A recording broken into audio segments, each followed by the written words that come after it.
Hey YouTube! So today's story time takes place back when I was in college. So this was my sophomore year, 2014. It was just me and my car and a couple other friends. It was basically a guy I was talking to and our mutual friend. We had went to McDonald's to get something to eat because we were stoned. So that's not the basis of the story though. But we were stoned trying to go get some food or whatever, and we're coming back from McDonald's. So the where the McDonald's is at, like, actually, I think I could like describe it with like this thing right here. So basically, this is the main road, right?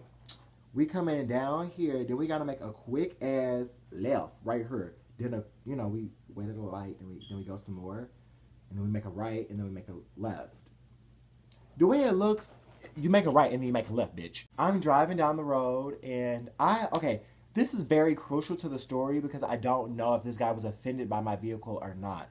So at the time, I drove a fifth generation Honda Accord Coupe. So I drove a 96. It was a stick shift and it had an aftermarket exhaust and it was pretty loud and it had an intake and all that shit. Like, I'm in a car, so I like the shit. I like the way it sounded. It sounded really sporty to me.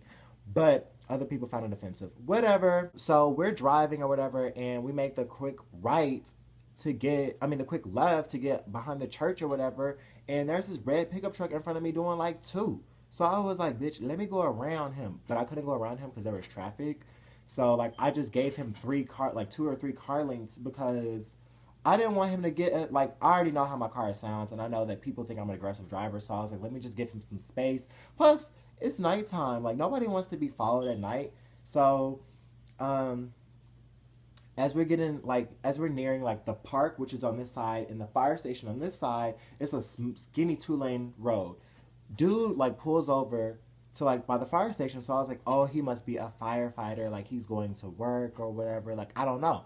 So I like slow up and I stop behind him because there's a car coming this way, and like I said, it was really skinny. It wasn't enough space for me to really like just zoom around him when he pulled off to the shoulder. So like he pulls off to the shoulder, and I was like, oh, he must be using his cell phone because he like started to reach down for something, and him and his passenger were like talking or whatever. So I was like, they must be like looking for something or whatever. Like I don't know. So like after this car passes, I go in front or whatever, and I'm just driving, and I'm ready to go up the little squiggly road to get to campus. And if you keep going up the squiggly road and make a right, you get to campus. But if you keep going straight, you go through a neighborhood. Well, as I'm going and I'm going and I'm going, and I look in my mirror because by this time, like I'm being blinded. I was like, where did all this bright ass light come from, bitch? So like I looked in my rearview mirror, I could barely see, so I flipped it back and I was like, ugh. So then I look in my driver's side rearview mirror and I was like, oh my god, it's that red pickup truck that just pulled over. Like, why is he so close? So I was like, let me downshift and I started speeding up a little bit. Like the speed limit is 20. So I'm doing like 35 now and he's still on my ass and I was like, weird. So I just give it some more gas. And I'm starting to, I'm by this time I'm doing like 50 now, and then I shift into fourth. And my friend is like, "What are you doing? Like, what's happening?" And I was like, "Oh, like this dude is like, I think he's following us." And so they both look back. Dude is like inches from my bumper. I was like, "What the fuck?" So like, no, I'm getting kind of serious because I've actually been followed before. So I was already scared. So like I'm driving and I was like, let me get the fuck away from this asshole before he like kills us because it's three black guys in the car and we're in East Texas. I was like, let's get the fuck out of here before we die. So like I'm speeding and fucking dude is still on my ass. Like I look down, I'm doing like 75, 80 in a residential bitch. I was so scared. Like I legit thought I was either gonna crash or that I was going to run out of space and this guy was going to get us. Like I didn't know what the fuck to think. I didn't know what the fuck to do. So I'm just like speeding through this neighborhood. Like I'm like taking side streets. Dude is still on our ass.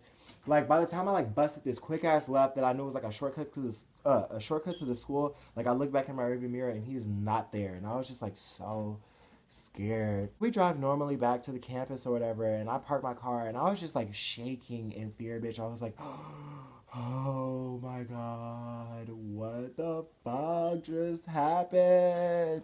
And like, I go and I meet up with my friend Darius, and I tell him what happened, and I think we smoked a blunt. Like, I think we just went back to my car and smoked. Like, oh my god, bitch, I almost died. Like, legit, because I could have wrecked.